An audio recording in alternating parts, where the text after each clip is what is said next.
আসসালামু আলাইকুম। আপনারা সবাই কেমন আছেন? আশা করি আল্লাহর রহমতে অনেক ভালো আছেন। আমি আবার চলে এসেছি নতুন একটা রেসিপি নিয়ে। আমার আজকের রেসিপি হচ্ছে নারকেল ও সুজি দিয়ে মুচমুচে ভাজা পুলি পিঠা আপনাদের সাথে শেয়ার করেছি। আপনারা আমার সাথেই থাকুন, ভিডিওটা লাস্ট অবধি দেখুন। চলুন বেশি কথা না বলে রেসিপিটা শুরু করা যাক। এখানে আমি নিয়েছি ময়দার মধ্যে দিচ্ছি ঘি এবং পরিমাণ মতো লবণ দিয়ে 10 মিনিটের মতন মিক্স করে নিচ্ছি।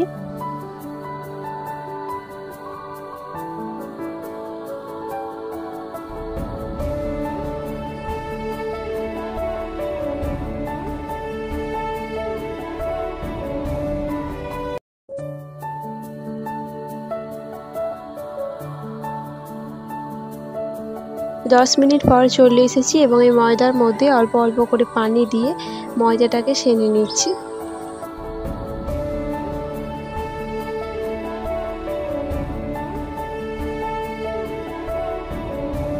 আপনারা দেখতেই পাচ্ছেন ময়দাটা সেনে নেওয়া হয়ে গেছে। এবার এই ময়দাটাকে রেখে দিচ্ছি 30 মিনিটের মতো।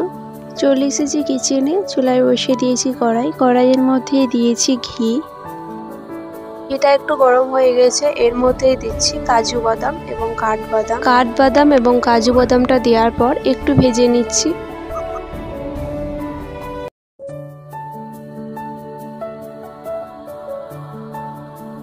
একটু ভেজে নেওয়ার পর এর মধ্যেই দিচ্ছি কিশমিশটা দেওয়ার পর কিশমিশটাকেও একটু ভেজে নেব।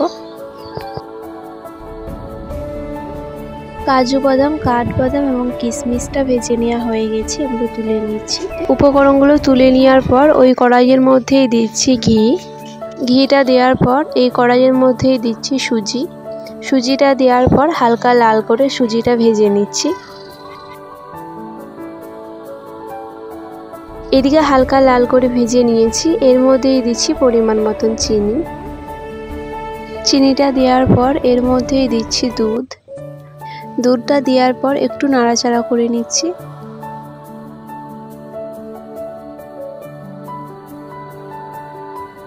একটু নাড়াচাড়া করে নেওয়ার পর এর মধ্যেই দিচ্ছি নারকেল কুচিটা দেওয়ার পর ঢাকনি দিয়ে সিদ্ধ করতে দেবো 10 মিনিটের মতন। 10 মিনিট পর চলে এসেছি, এই উপকরণটা অনেকটাই সিদ্ধ হয়ে গেছে, এটা একটু নাড়াচাড়া করে নিচ্ছি। এই উপকরণের মধ্যে দিচ্ছি গুঁড়ো করে নেওয়া এলাচ, দারচিনি, লং। মশলাটা দেওয়ার পর এর মধ্যে দিচ্ছি পাউডার দুধটা দেওয়ার পর ভালো করে মিক্স করে নিচ্ছি।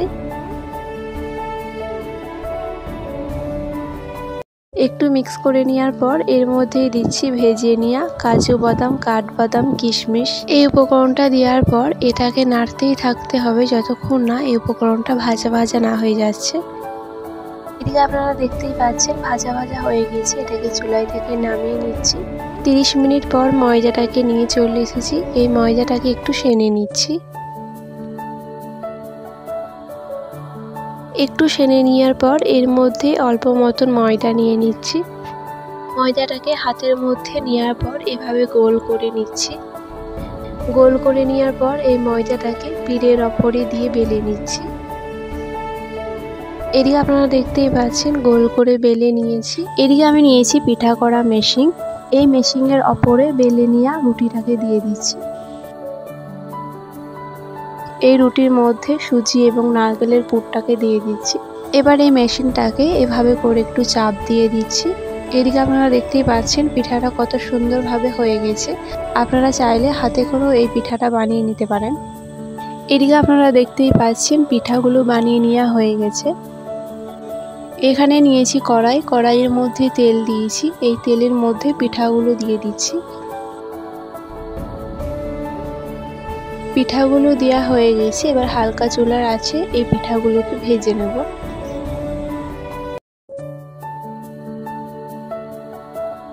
এদিকে আপনারা দেখতেই পাচ্ছেন একটু লাল করে ভেজে নিয়েছি, এবার এই পিঠাগুলো তুলে নিচ্ছি। এভাবে আমি বাকি পিঠাগুলো ভেজে নেব।